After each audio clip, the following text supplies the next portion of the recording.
You got a story the world needs to hear, a spark inside that's crystal clear. No more hiding in the digital crowd. It's time to stand up, speak out loud. Every dream starts with a single sound. Your message matters, let it resound. The spotlight's waiting, the mic is yours. Step into the moment, open the doors. Your voice, your vision, your stage. Turn the page, ignite the rage. From whispers to waves, let your truth engage. Your voice, your vision, your stage. It is time once again. Thank you, everyone, for joining me. Your voice, your vision, your stage. I am just super excited for today's episode. I want to take a moment to thank everyone for joining, stopping by. Say hello. Let us know where you're joining from. I am your host. My name is Americo DaCosta. I am a live stream virtual event coach and strategist, and I'm just loving these events and helping my community build stages of their own live content strategy to either supplement or replace what you're currently doing. There's no better time to build trust, to convert a sale, than through live conversations. And whether it be in person, that's wonderful, but I've really leaned into these virtual conversations. It gives us the opportunity to stretch our wings and connect with people that we perhaps couldn't otherwise geographically meet with. My guest today is no other than Brian K. McNeill. He is the sales confidence coach, and we're going to bring him up on stage momentarily.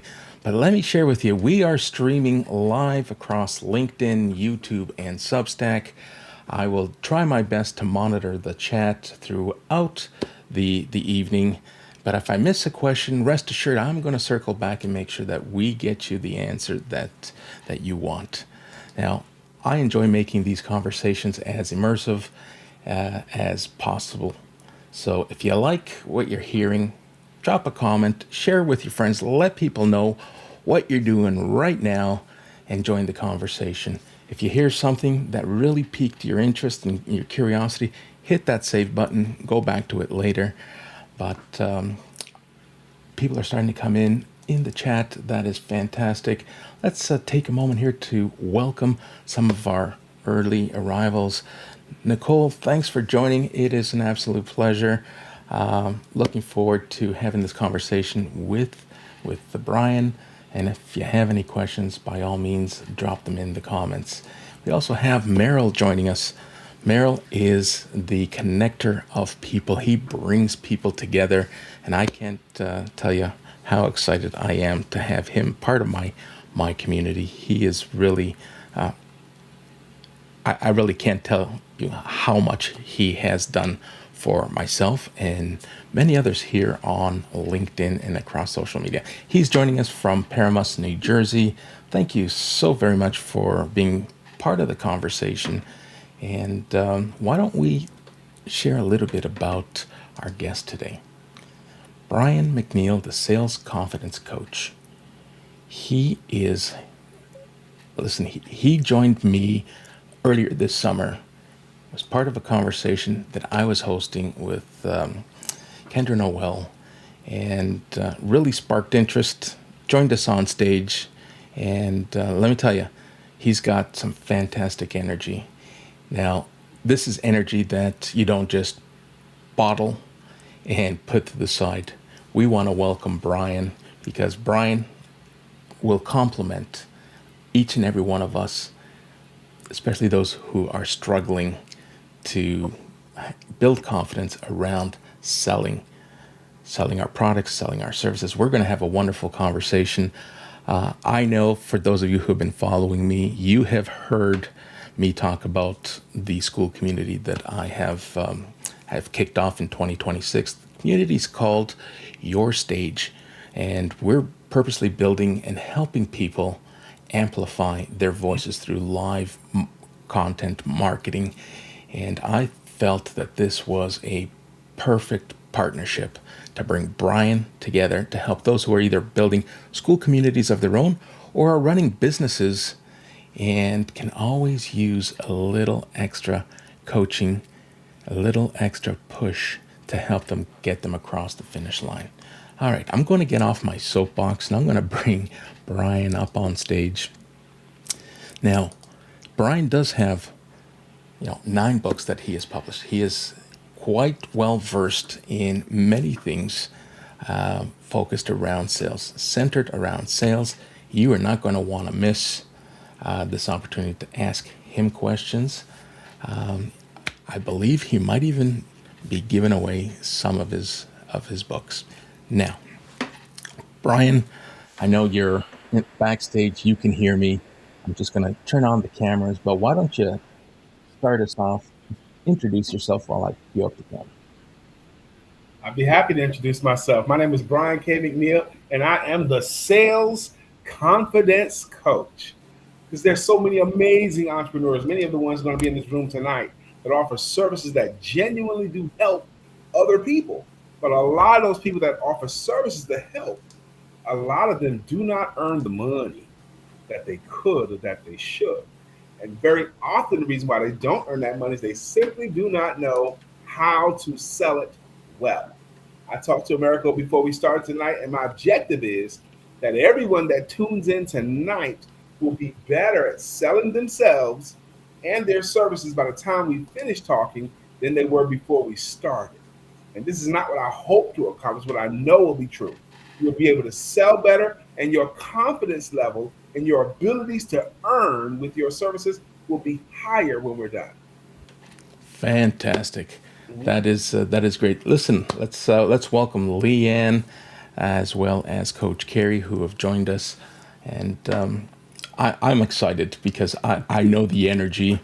I've led sales teams myself, and it's not an easy task. People very often go into sales full guns a-blazing. I can do this, and then they hit this wall, and it's like, oh man, this is harder than I had anticipated, or sales is not for me, and I can't wait to kickstart the conversation. Why don't we start off? Hey, take a moment here, say hello. We have Keith Keller joining us from Melbourne, Australia. So we got some reach here. We are reaching all corners of the globe, and I'm super excited that people are joining. And once again, if you have questions, by all means, drop them in the comments, and we will get you the answers to those questions. Now, why don't we start off with, here, so many people say that they don't feel confident selling. So, but why is it that you think people lack that sales confidence? Why aren't they showing up? What's the deal with sales? What's the stigma? Let's break that stigma. All right, but I need your permission to be very transparent. You can be transparent. Profanities might get us kicked off. I'm not going to use profanity, but but some of the stuff I say won't sound real pretty up front. Like the question you just asked. So many people say they don't feel confident in selling. Why do you think a lack of sales confidence shows up? There's 2 things. But the first one, the reason why they're not confident in selling is they're not thinking about helping the other person. They're thinking about how they're going to look. They're concerned about how they're going to come across, what the other person is going to think of them, more than they're concerned about how much they're going to help the other person. Their focus is self-directed instead of other-directed. They might not think it that way, but their internal thing is, what are they going to think about me if I offer to sell this to them? That's the first reason. And they don't fear selling. They fear the potential of being rejected. That's what they're afraid of. The opportunity where they might be rejected, they fear that more than anything else. The things that throw them off is the potential for rejection, what the other person is going to think about me, and I don't even know what to say next. But all of those things can be fixed. Think about this here. Who's more persuasive than a toddler? A 3-year-old, a 4-year-old, When they want a cookie from mom and dad, daddy, can I have a cookie? My daughter at 3 years old, she figured me out. She did enough sales presentations. She knew that if she didn't get it, if I said no, she would immediately pivot and say, well, can I have it later, daddy? Later? How about later? Because she knew later was going to come. Okay. She's She knew. selling you. Yes. Who taught her to do that? Even before that, 1 years old, in the crib, even, they learned, okay, if I make this noise, if I make this sales presentation, somebody's going to come and feed me or change me or hold me. I could get an action in response to this act that I'm doing. Okay. Yes. I see you, Coach Carrie. She says, and I'm joining from Icy, Indiana, and I love sales. Sell or be sold. Now, statements like that, sell or be sold, always be closed. There's some old saws in selling that I have to change people from, some old school thinking, you know, because we can't sell today the way we used to sell. Back in the 90s, when I first started America, I thought the key to being a great salesperson was being a great closer. So at the time, I studied closing. I learned all the great books on how to close sales, how to overcome objections, different sales closes, and because I thought we thought that was the key. Back then, we would just overcome objections to get them to buy. But no one would tolerate that in 2026. You can't sell like that. The game is not about overcoming objections. The game now is about finding the right problem to solve. Okay, solving the right problem. Man, I've been a sales trainer for a long time and a sales coach for a long time. America, I used to get an insurance company that would call me up and say, Brian, my guys aren't closing very well. Come give us a workshop on how to close sales. And I would show up, America, and I would give them a workshop on the 4 chances you get to overcome an objection, a 5-step process of overcoming any objection, the 2 sales closes I want in their selling arsenal. And they'd all be excited, and they pay me well, they'd all be excited, and I leave, and I thought I did a good job, but I was making a mistake because I wasn't asking the next natural question. And when I started to ask the next natural question, your guys can't sell well, how many presentations are they doing in a week or in a month? How many times do they offer their services? Well, in the last month, twice, 3 times. How about the month before that, 2 or 3 times? The last 2 months, your average salesperson has only made 4 to 6 presentations where someone could have said yes or no. You don't have a problem with closing. You're not making enough offers. That's the You're first. not asking for the sale. And you're not making enough asking here. Yeah, asking for the sale is key. Listen, in a short period of time, the community over at school, I have some onboarding questions. And one of the onboarding questions is, what are one of your biggest challenges? And many times the response comes back that they have difficulty planning, they have difficulty in promoting themselves, getting people engaged. And sales is a conversation game. If you sound salesy, people know that you're having a conversation and you're the confidence coach. You need confidence in what you're selling. If you don't believe in what you're selling, people will see right through that. Isn't that true? Yes, you can ratchet up your confidence right now. Just think about it. If anyone hires you or buys your services, are they going to be better off than they would have been if they had just kept their money? Then I say, are you sure? If they hire your program, your coaching, your whatever it is, if they buy into it, are they going to be better off? And if you're sure they're better off, then don't you owe it to them to offer it to them? They don't have to accept it, but you do have to offer it. If you're sure they're better off, if you know, and here, who gains more? You will get some money if they buy from you, but they're going to benefit from what you offer them today and next week and probably next month and next year for the rest of their careers. For some of you guys, they gain so much more. So are you selling it for their benefit or just to them trying to make some money? Okay, that's real needs-based selling. See, even that, needs-based selling was a popular concept at one time. Okay, let me say today the new ABCs of selling, because the old ABCs of selling was always be closing. Always be closing, but you can't sell like that anymore. You can't. The new ABCs are attunement and buoyancy and clarity, and the most important of it is clarity. Finding the right problem to solve, not the surface level stuff. Solving the right problem. And is it easy for them to work with you? Is it easy for them to work with you? If someone wanted to hire you, do they have to jump over hurdles and jump through hoops, or is it easy? Is the process easy to work with you? You have to think about those things too.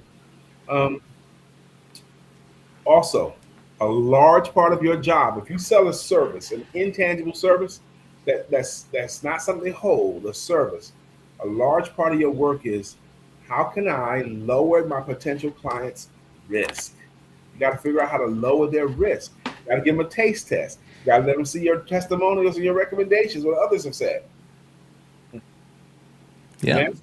Mhm. absolutely. Listen, I have questions being raised from time to time where events that I host and I plan and I help other people with, they say, Miracle, you did a great job bringing people to the event. We raised awareness, and because that's all I was hired and responsible to do, I brought that proverbial horse to water, right? But now people are turning back. It's like, well, see, this strategy isn't working. I haven't sold anything.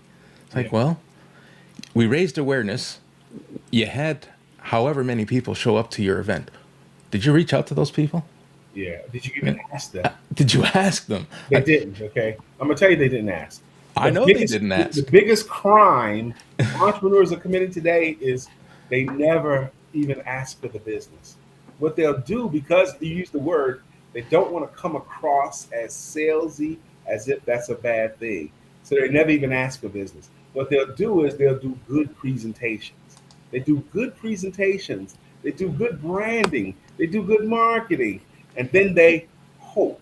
They hope the client will say, you know what? I like that presentation so much. Can I hire you? They're hoping the clients will close themselves. And that's what's called low probability selling. They're just not going to do your work for you. Yeah. Here's how I want you to ask. I want you to say these words. Okay. Once you believe they understand how your services will benefit them, and you decide whenever that is, once you think they know how it would benefit them, say these words. Will you give my services a try? Or will you give me a try? Will you give my company a try? Will you give my service a try? And then keep your face confidently expectant and allow them to answer. Just by directly asking, will you give us a try? It's such a non-threatening way to ask for the business. But you must do that every time. Every time you believe they understand, you got to give them a chance to say no and a chance to say yes. All right, we have Coach Carey loving webinars that educate and uplift Sound simultaneously. Coach I, Carey, woo woo. I couldn't agree more.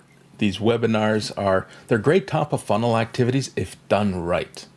Right? You're there to educate. You're not coming at people with the hard pitch.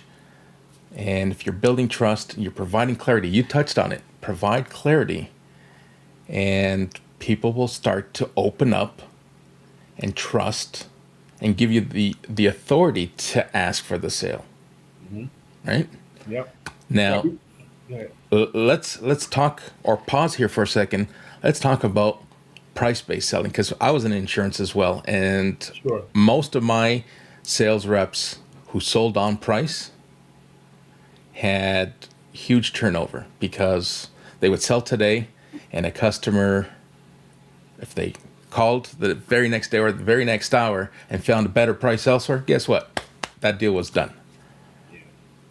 Um, Let, let's I'm hear gonna your have to say take some on stuff too. price-based sale. I'm gonna say some stuff. Say There's it. probably somebody in here that's doing that now. Hold Okay. on a second. Hold on a second. Let's cue it up. All right. Let's How about that, y'all? drop it. Drop it. You listen to me clearly. People are not going to work with you, or not, or want to work with you just because of how much it is. I'm telling you right now, I have chosen to do a long time ago, and I invite you to adopt this philosophy. If someone ever tries to say that your service is too much or they can't afford it, choose to just not believe them. People find money for everything that they want. They can have no money in the bank, but a trip comes up they find the $500 for the trip. People always find money for stuff that they want. It's not about the rate. Your rates are what they are, and they don't matter. If you doubled your rates or tripled your rates, it'll still be a good deal for the client. Charge more for it. Matter of fact, most of your clients prefer that you charge more. They don't want that woman lowest price. They don't want her at all because that equates to cheap. They want something good. Your rates don't matter. You charge what you charge. It just don't matter. Okay, it's better to sell when you went down the road of price-based selling. I thought you were going to keep going further with dollarization.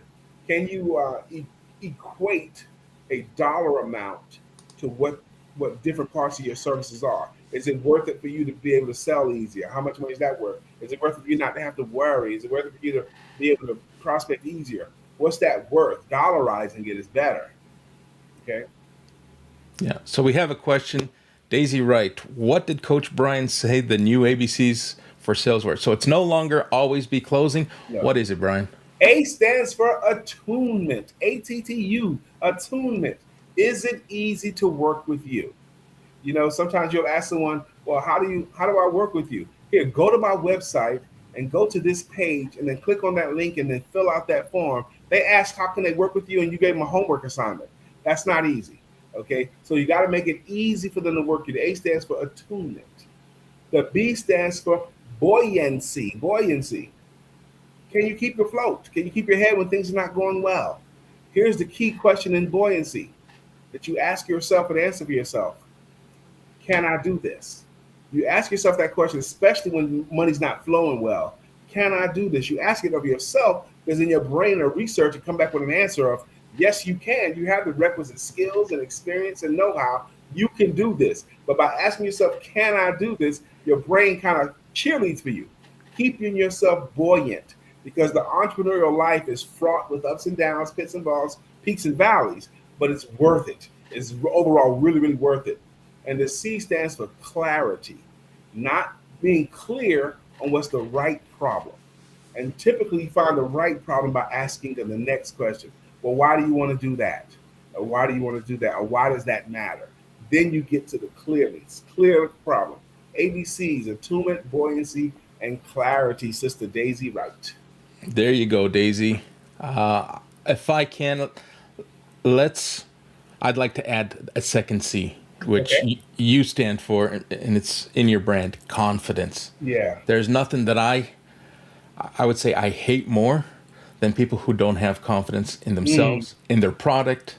You know how often I'd be mentoring a junior sales rep, and they're looking at the price. They're quoting someone, they're putting something together, and there's just this pent-up anxiety when it comes to revealing the price. They hear the customer hears the pause, the silence, and the dry throat. It's like, all right, if you're reluctant to share the price, have confidence. The price is, as he's pointed out, price is what it is, and you say it like it's the best thing that they're going to hear. As if you're bragging on it. You say your rates Absolutely. As if you're bragging on it. It's going to be $10,000. Timid offer, timid acceptance. My latest book, I'm going to show you, is called Timid Entrepreneurs Have Skinny Kids. Timid entrepreneurs have skinny kids because they don't hold hands well. I'm going to give away a free copy of this book to somebody. America, you just tell me who to give it to or how. And all you got to do is send me a mailing address, or you send it to America and he'll get it to me. But I all right, so if you're interested, here's that. If you're interested in receiving a copy of Brian's book, just drop it in the comments that you are interested, and we will draw a name for those of you who would like a that's copy. How you do it. Draw a name. We'll draw a name, right? I was going to say, visit me over at school, but that would be too self-serving. This is your spotlight, not mine. Okay. So it's all good.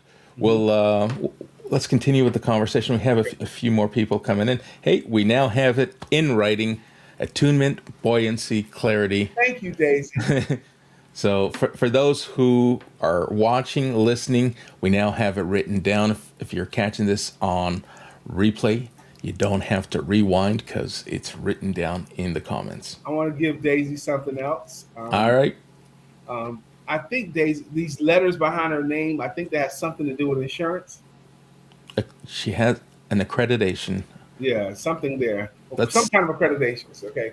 But anyway, when you get a room like this here with people in the room, and I ask the question, why do you think anybody would hire you or buy into you or work with you? Why would they? Why would anybody work with you? And America, you hear all kinds of answers.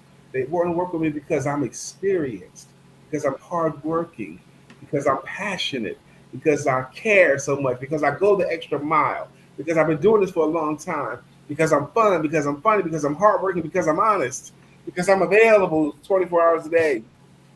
All of those things are cool. All those things are great. And none of them are reasons to give you money. They all are reasons just to like you. And liking you is not enough of a reason to hire you. It's just not. Okay? It's just not. They don't have a reason to. They will like you. They'll be your friend. They'll save you a seat at the cookout. But for those reasons, it's not enough for them to hire you. all right. So it sounds to me like they're lacking some level or form of confidence. Why do you think there's a lack of confidence? They're great at using these adjectives and describing themselves and what they can do and what they can do for you, but then their That's flame, closer. their Client flame needs just to blows out. understand what you can do for them. The confidence is going to come based upon proven results. You know you're going to help them. But I'm going to just give you 3 reasons why they will say yes. I teach the 7 reasons why. Okay. But number 1 is the word time. Time. Is there any part of your services that will either save a person some time, or are there any results that they can achieve faster because they work with you? If any part of your business helps them when it comes to time and they like you, now that's a good reason to do business. You're going to help them do something faster. You're going to help them do something better. If they desire to learn how to package themselves for a stage or a podcast, that happens faster with Americo's help than without his help. And time is one of the benefits that a lot of you already have that you don't use. My 50-year-old son just said, Mama, I ain't skinny.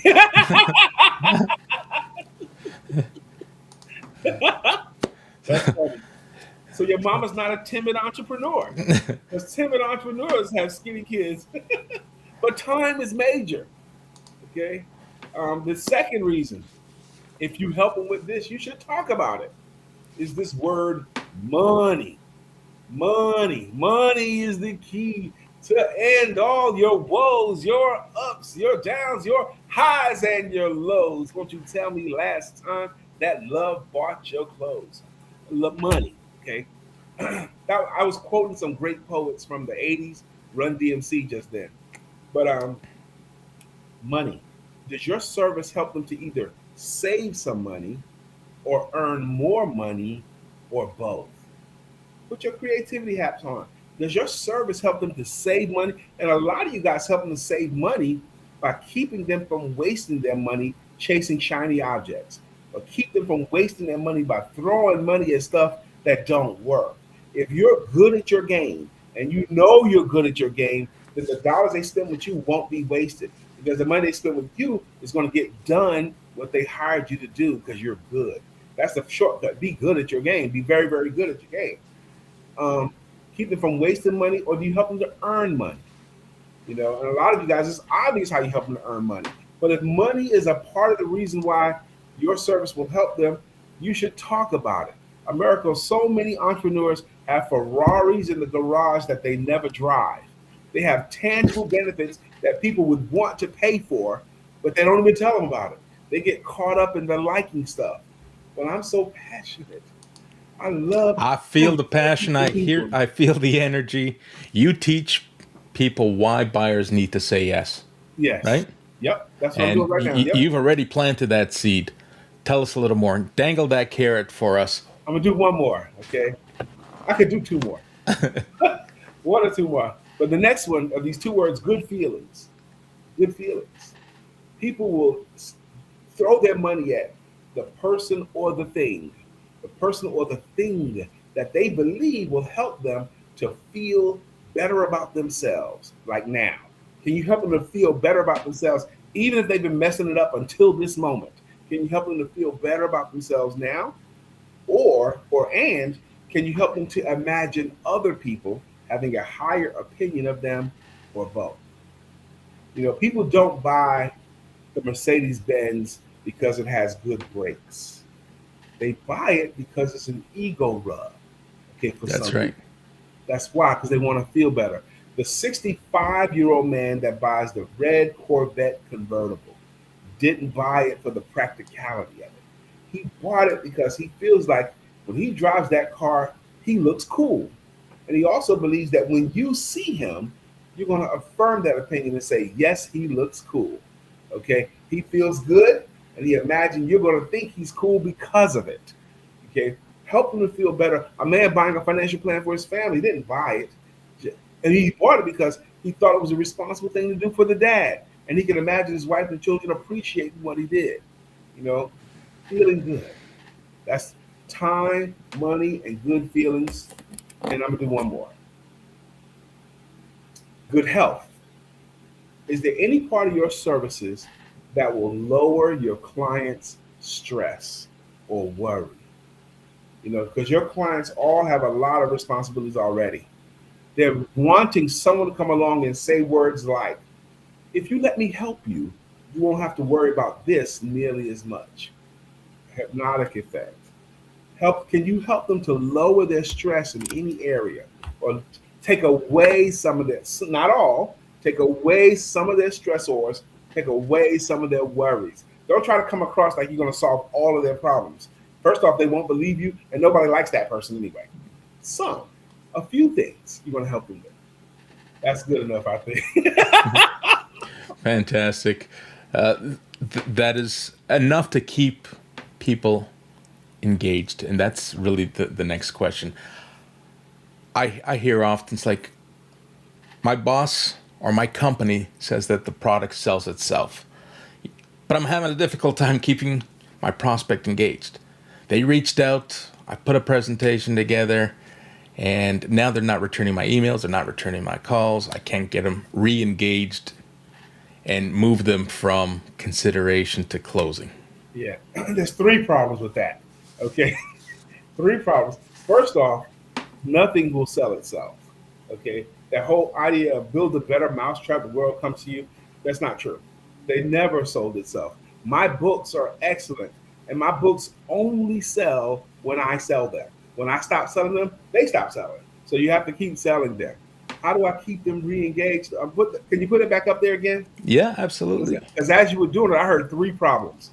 Okay. Okay. Yeah. Here we go. One of my challenges people face is keeping the prospects engaged. You're not thinking of it the right way. From a sales perspective, what turns passive buyers into active buyers? They'll turn from passive to active when they believe they will gain more than by having it than not having it. Okay, or they could potentially lose more by not having it than having it. And this speaks of fear. People face when keeping their prospects engaged. It's almost they're afraid if they don't keep these prospects engaged, they don't have anybody to talk to. They got plenty of other prospects. Okay, you follow up until you follow up the requisite number of times, the fourth time, fifth time, sixth time, seventh time, but without judging the process. How do I keep them engaged? You're judging the process. Just get somebody else. You touch them and they keep working. You get somebody else. You keep touching them. They should hear from you at least once a month. Okay. You don't have to worry about keeping that one client engaged. That speaks of fear. And your subconscious mind is listening. You have plenty of other people to talk to. You don't have time for that. Two rules. Rule number one, never forget about a potential prospect. You never forget about them. Keeping them engaged, that means you're just reminding them that you're there. Okay. Keeping them engaged. You can do that any kind of way. But rule number two is never let a potential client forget about you. You just keep putting yourself and your services back on their minds. That's what you do. I have a new promotion. I've been thinking about you here. I remember that happening. It's easy, okay? Let's see. Carrie has been so good here. I wonder Is there anyone courageous enough to come on stage for just a moment? And I would love it to be a lady. All right. So if we have volunteers in the audience, and Just one. if we're not connected on LinkedIn, reach out to me on LinkedIn. I will drop the studio link. Okay. I'm gonna try dropping it here in the chat. It's gonna be fun too. The hyperlink may or may not work. Coach Carey is awesome. Look at her putting some time on good feelings and good health are all excellent review points. Thanks for expanding on these concepts. Yes. So if they like, and let me kill another thing while we're waiting for the volunteer. I want to kill a popular selling ideology. I want to shoot it down and kill it because America gave me permission to be very, very transparent tonight. How many of you guys have heard this wonderful expression? People do business with people that they know, like, and trust. And then after they normally say that, you hear like a big drum. Dun! Okay? Because it normally comes from a well-intentioned person. But I'm here to tell you, it's just not true. It's just not true. The problem with it is it's an abbreviation of an original Greek formula. The original Greek formula says people must like you before they listen to you. They must listen to you before they can trust you. They must trust you before they can buy from you. The trick is they only have to like you enough to hear your story. They don't have to like you enough to put you in their weddings. They don't have to keep liking you that much. They have to like you enough to hear what you have to say.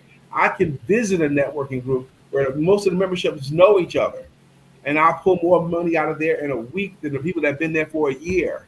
It's because I'm offering something that they can believe can be helpful to them, not just being liked.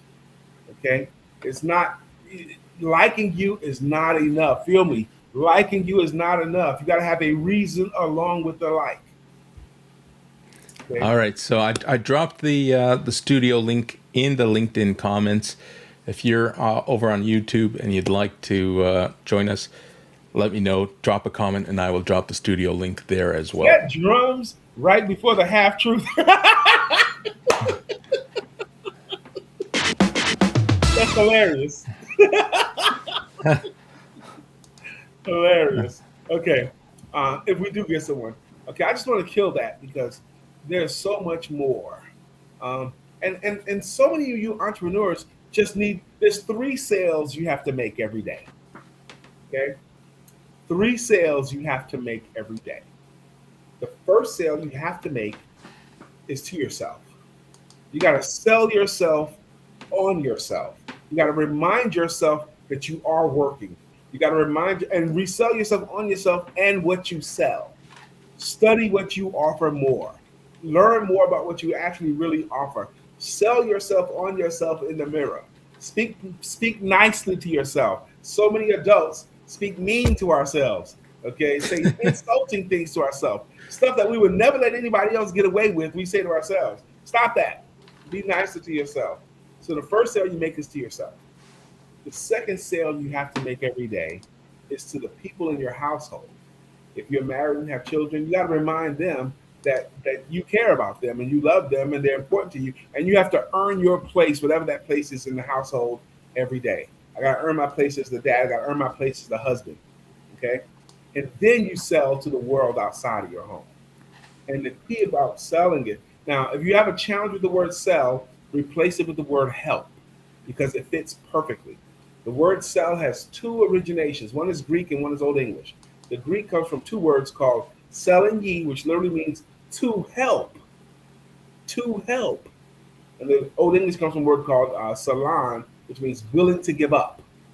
So if you're willing to help people, if you're willing to give, that's what selling actually means. But if you have a challenge with the word, instead of saying we sold, we sell, we selling, say we help, we're helping. It fits perfectly because it's supposed to. All right, so Coach Carey has connected with me over on LinkedIn. I've dropped the link in the DM. Let her set up her This is gonna be a her blast. profile.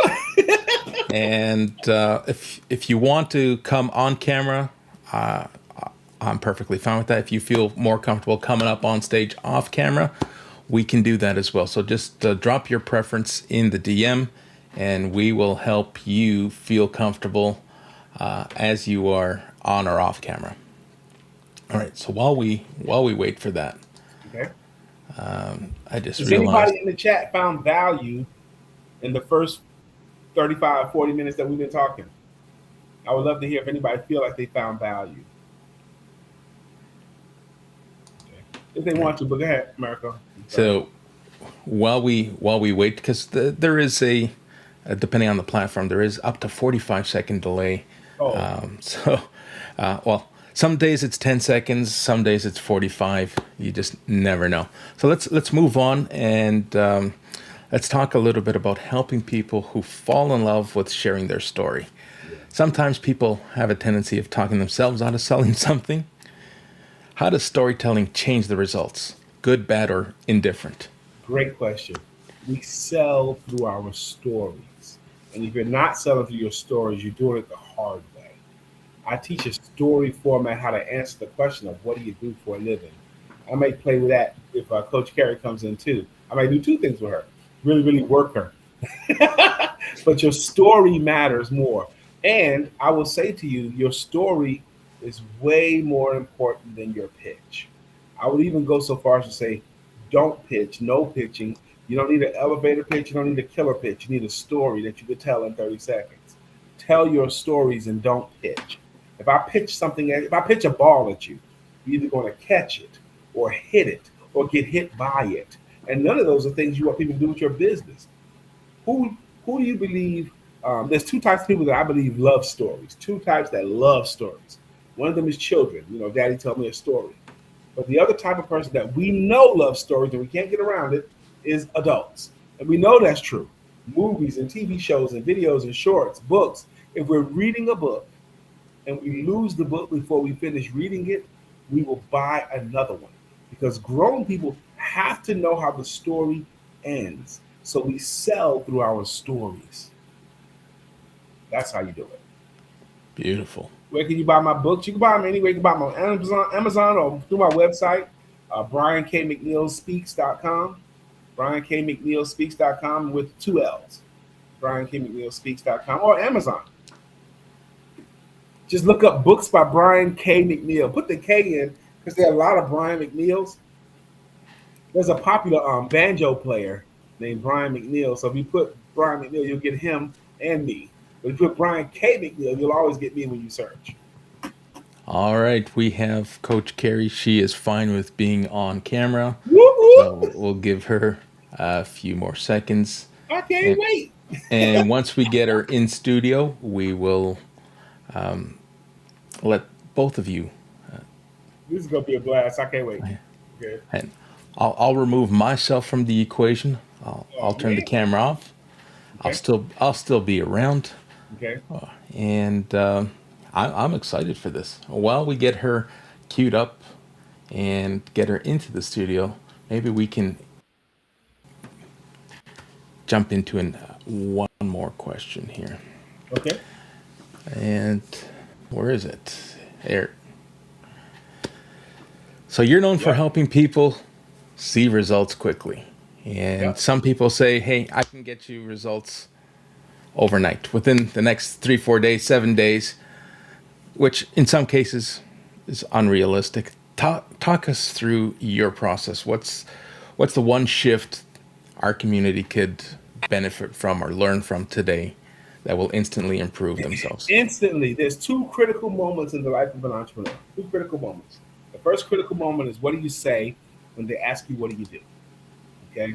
How you answer that question is the first critical moment. Learning how to answer that question with a story. We don't have the time for it tonight, but I'll be happy to teach you, or you can watch it from my videos or connect with me some kind of a way. I'll do it for free. Teach you how to tell your story. That's the first critical moment. The second critical moment, if you'll just do this every time, once you believe the client understands how you can be helpful to them, and you decide when that is, always invite them to hire you or give you a try. Simply asking for the business is going to raise 50% most of you. Simply committing to always asking for the business. And always, one more thing, always when the presentation is over, agree on the next steps with them. Agree on next steps. Ask for the business by saying, will you give us a try? Will you give me a try?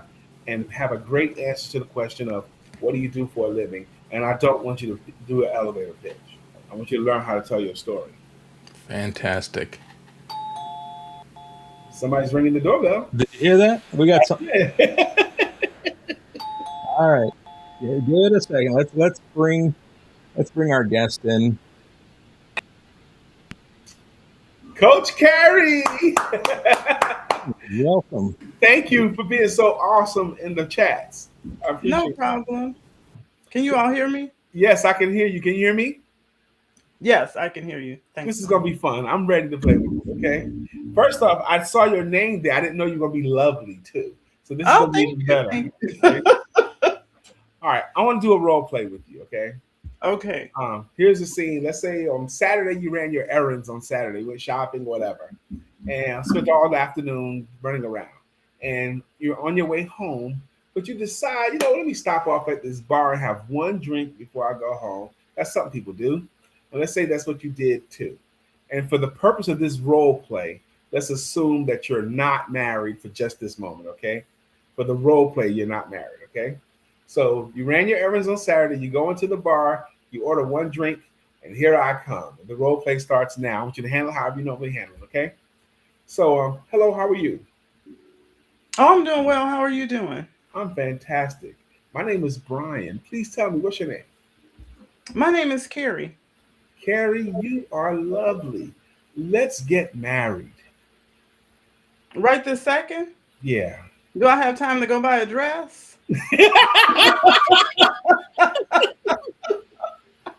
That's pretty good. Okay. So now coming out of the role play, you chose to joke it. Okay. Right. Is there any way you could imagine that a proposal like that would result in an actual marriage? No. Why not? Because you haven't taken the time to get to know the person. You don't know their background, their interests, their dislikes. Are they married? Are they a serial killer? You don't know anything. You're right. Where you want to live? Do they make enough money? The list goes on. That's right. Now, thank you very much for playing that with me. People who don't understand selling, that's how they treat it. Like a marriage proposal when they just meet them. That's how they treat it. She laid out a process for you, and that's what selling is. If you're writing down stuff, selling is a process, not an event. People who don't understand selling act like, well, I told them how much it'll be, and they didn't buy, so the game is over. That's not how the game is played. It is a process, not an event. You follow up until you offer them, you give them a chance to say no, you give them a chance to say yes, but the game only ends when you stop playing. That's how that goes. Okay. Are you still feeling good, Sister Carrie? I can still keep playing with you? Yeah, I'm still feeling great. All right. I didn't know whether to put under my name volunteer or victim, but I'm here. Volunteer, be voluntold. Now watch this here. I'm going to ask my new friend Carrie Willis 4 questions, okay? 4 questions. You ready? The first question, Carrie, I want to put you in a scene. If you were at a live networking event, and it was a good one, and you're having a good time there, and you're meeting cool people there, and someone at this live event, like a business mixer, you've probably been to these things before, but someone at this live event smiled in your face and said, Carrie, what do you do for a living? In that scene, what do you say? In that scene, I would probably tell them that I am a financial fairy godmother. Okay, let's keep that going. Financial fairy godmother, what's that? I help to grant people's financial wishes. Grant people's financial wishes. Okay, cool. That's question 1. Okay. Question number 2, we're not at the networking event anymore. It's just you and I talking. Okay. So question number 2, Carrie, is, Carrie, who do you believe would pay for your services? Who do I believe would pay for my services? People that want to retire comfortably or people that want to retire wealthy. Retire comfortably or wealthy. Amen. That's question 2. Question number 3 is, once they decide to hire you and they invest the money that you ask and they accept your counsel, they actually do the stuff that you're recommending. Once that's going on, what do you call them? What do I call them? Yes. What do you mean? What do I call them? Well, I call mine clients. Clients, customers, but Yeah, clients. clients. Okay, that indicates to me they're going to use my services more than once, so I call them clients. But you can go by that too. Okay, cool. That's question 3, and then the 4th question in my series is, excuse me. So, Carrie, what business would you say that you are in? What business would I say that I'm in? These are such amazing questions. Mm-hmm. I would say that I am in the dream business. The dream business. Okay, now I've asked my new friend Carrie 4 questions. I got my 4 answers. Now I'm going to pretend that I do the work that I think you're doing, okay, based upon what I just learned. And I want you to ask me, what do I do for a living? I'm not going to nail it, but I'm going to give it a shot, okay? Okay, I'm sure you'll do amazing. Huh? I said, I'm sure you'll do amazing. We'll see, okay? So ask me, what do I do, okay? What do you do for a living? Carrie, you know how there are so many people that dream about being able to retire well. A lot of those same people that dream about retiring well, they're very, very nervous about their retirement years. They hear all this conflicting information and they don't know what to do first, second, or third to be smart with their money. They're confused. You know what I mean? I know what you mean. Right. But what I do is actually make it much easier for them to achieve their financial goals. And I do it through my financial coaching and my services so that they can not only retire with dignity, but actually have money to leave to other people. That's what I do. Now, how is my answer? Complete. I feel like your answer taps into people's emotions and helps them to be able to envision themselves in a different space. Envision, emotions. Now, what I did was my answer good or bad? I thought it was great. It was great. Now, I'm going to tell you why I know it was great. Because I'm going to show you how I know. I put it in a story format. I used a 3-part story format with my sister, Carrie. A 3-part story format. And it took me 30 seconds to tell the story. And she followed the story for 30 seconds all the way through. The first part of the story is she asked me, what do I do? And I introduced into the conversation an easy to understand and easy to agree upon problem. And I got her to agree it was a problem. Now, I know she was agreed because she agreed to the problem earlier. She was nodding her head as soon as I started mentioning what the problem is. That head nod means that she understands the problem I'm introducing and she agrees it was a problem. The moment she agreed in any kind of way, and a head nod is enough, it's plenty. That's the moment that she metaphorically took me by the hand, and then I could take her on a journey. I got her to agree. So many people dream about financial comfort or whatever, but they're confused about how to do it. She understood that on a high level. She took my hand metaphorically. Once I was holding her hand, I transitioned her. And I said, well, what I do is I just introduced myself as a solution, but I did not tell my process. I did not defend anything. I did not persuade anything. I just said it in a matter-of-fact way. I help people to be smarter with their money through my financial coaching or through my services. Done. I introduced myself as a solution, answer to the question, an answer to the headache, and it wasn't worth debating. The middle of the story is very, very brief. The beginning of the story is I said, you know how, I invited her to agree it was a problem, and she did. And then I introduced myself. Well, what I do is I gave myself the solution. And the end of the story is so that they can. That's a crime most entrepreneurs commit daily. They tell people what they do, but they don't say why they do it. If you ever tell somebody what you do, but don't say why you're doing it, you're committing a sales crime. If you tell people what you do and don't say why, they're going to lump you into the category of anybody else that ever heard of that does anything close to what you do. And I don't want you to let them lump you into an industry category. I said, I do all this cool stuff so that they can retire with dignity and have money to leave to someone else. Tangible benefits that they want. When you say the benefits, they attach the benefits to your name. If you don't say it, they attach the industry to your name, which is what you don't want to do. That's good? That makes sense. I want to change careers. You want to do another one? Or you want to Well, kick me I out? think we're about the end of our time. We got to bring America back up. Oh, All right. Well, it Americo's was here. fun. Thank you. Carrie, you're welcome to stay as we wrap things up.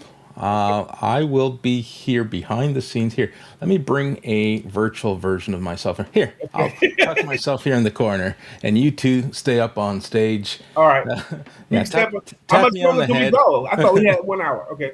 Yeah, I do like being mindful of people's time, but if we're good for time and we want to continue, and Carrie wants to do another one, by all means, I'm good. She If you're said, let's good, do Brian. another one. When you said, let me just check this chat. Merrill says, Brian can McNeill effectively explain what he does through a 3-part story. Brian, a brilliant strategy that completely hooks the client.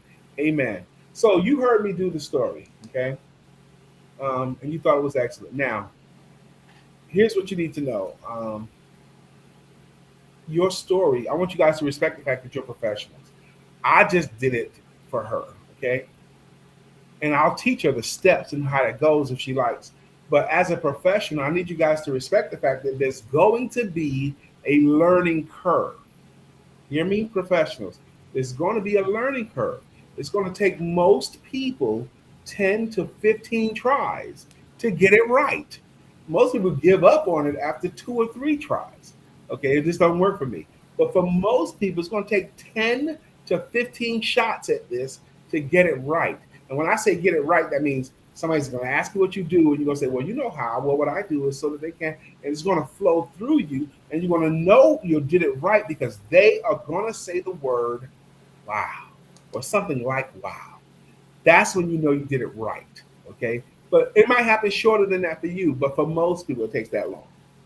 Now, if I teach you the formula, that you know how, well, what I do is so that they can, and you practice it at least once with me, and then you start doing it in the field, here's what you're going to load it. You're going to notice. Count me as the first time you do it, but over the next 4 or 5 people, it's going to happen for you this fast. Over the next 4 or 5 people that you use this story format on, you're going to notice that the way they respond to you is going to be on a higher level, and you're going to notice it. They're going to say stuff like, really? Well, tell me more. Oh, you know who you need to talk to? Oh, man, I wish I met you last year. That's when you did it right, when you get that response. I'm willing to answer a question that you may have, Sister Carrie. I really don't have a question. The role play that I was going to do is if I was in real estate or just a different industry, because I know sometimes everybody's not in the same industry. I'm willing to go with it. Let's go. What do you do for a living? I am in the business of helping people to buy homes. Okay, that's much better. Okay, in the business of helping people to buy homes. Now, if I was to do that, you still need to lead with the problem and get agreement.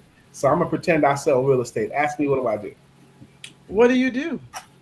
Carrie, you know how there are so many people that are completely confused about the process of buying a home or selling a home. They don't know what to do first, second, or third. You know what I mean? I know what you mean. I'm getting my agreement. Well, what I do is I make real estate process easy for them through my services as a real estate agent so that they can much more quickly get into the home that they can live in or much more quickly get out of the home that that no longer serves them. How was that? That was pretty good. That was pretty good. I need somebody to come sell my house. The key is to get agreement on a problem and then saying a tangible benefit. That's the key. People who think they can't tell jokes is because they're trying to remember the whole joke. You don't have to remember the whole joke. And you don't have to say it exactly like I say it. The point is and it don't have to be done elegantly either. It doesn't. It don't have to be smooth either. You just got to get agreement on a problem. And you got to make it sound like it's something that's easy to understand. You get agreement on a problem, introduce yourself as a solution, and say out of your mouth 1 or 2 benefits. Done. I appreciate that. Thank you. Carrie, it's been an absolute pleasure. Thank you for volunteering or victimizing yourself. However it is that you connect wanted with to me find. on LinkedIn if you're not. Everyone, please. Yeah. Okay. Yeah, so if you're not connected with Brian, reach out. I'm going to put you back in the audience here as we wrap things up. She was great. She was a trooper. Thank you for volunteering. I really appreciate that. And listen, we got. Let's wrap this up. I have one question, then I want you to share how people can get a hold of you. Okay. And the question that kind of ties this all together for content creators, business owners, entrepreneurs, whoever's feeling overwhelmed with their planning, promoting, monetizing, from a sales perspective, what's the one piece of sales confidence advice you want to leave as we walk away? Great question. A lot of that stuff, the planning, the promoting, the engaging, the monetizing, all that stuff happens along the way. Okay. You don't have to do that up front or first, second, or third. It happens along the way. What you need more than all of that is just one paying client. I would have you focus on securing just one client to pay you for something, because what you need is proof of concept. You need to prove it to yourself. It doesn't even matter how much they pay you. But you got to get one person to have enough faith to give you some of their dollars. And you do that by offering your services. Oh man, I got the hiccups all of a sudden. But focus on getting one paying client. The planning will come along the way. The promoting, the marketing, the branding, all that kind of stuff. Okay. You do need some proof of concept, but you get one paying client and stop worrying before you do anything else. Focus on that. All right, so we have closing remarks. That is her word for 2026. Coach Carrie Willis, proof is her word for 2026. And you want proof of concept. You want something that you can lean into that works. And go at your own pace. Don't front load it. Some will tell you, here, do it this way. Put it all up front. Listen, that kills me. That kills it. It kills the conversation. Yeah. And now, as we wrap things up, here's the opportunity. How can people get a hold of you? And before you share that, once again, Brian was kind enough to give away a couple of his books. So we're going to bring his books up here. And we had a couple of people in the audience who have already dropped the comments that they were interested. So if you're interested in receiving a copy, we are going to draw names for those who are interested. Well, I already know. I want to give one. My book, Selling Financial Services, is different. I want to give one of those to. Oh, we lost Brian. Let's bring him back. I know I want to give Carrie a copy of my book, Selling Financial Services is Different, because of her courageousness. Victory favors the bold. She raised her hand and did what she had to do to get on the room. I will tell you, Mastering Sales Language, the one with my hands over my mouth, that's a thin little book, but it's amazing. Eliminate 21 harmful phrases and embrace words that sell. Got good selling words and bad selling words. And asking for the money infuses the reader with confidence when it comes to closing. So we can give them however we like to. I'm going to give each one of those books to somebody here. I do want to give Carrie a copy of Selling Financial Services is Different. People in financial services, they have a challenge that's inherent to the industry.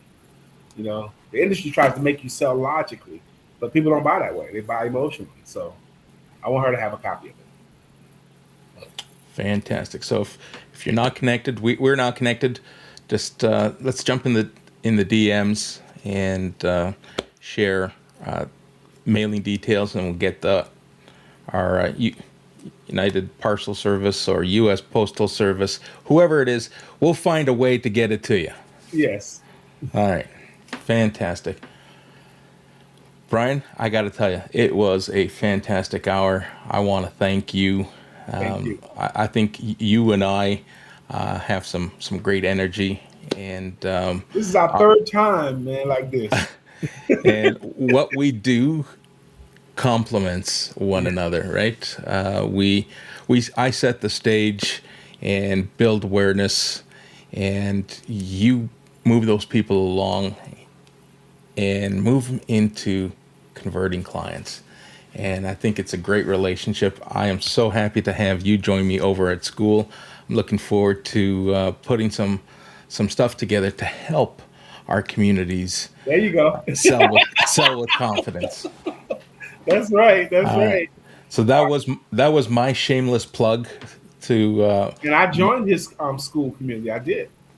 So why don't you come on over? We're only a couple of weeks in, but we have 49 people there already who are excited Awesome. to learn and excited to amplify and build a stage of their own where they can be part of a live content strategy. But more important than that, meet and connect with live-minded people, professionals who will help you bring it all together. Listen, I'm the first to tell you, I don't know everything about everything. And as much as we want to, my last layoff, my last corporate role, I thought that I had all this equity in experience piled up, and I wanted to be all things to all people. And I learned that that's not the approach to close and sell. You can't be all things to all people.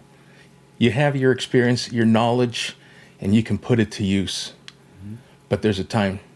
Don't sell it all, or don't disclose it all up front, because you look messy, you look disorganized. Pick a lane, stick to it.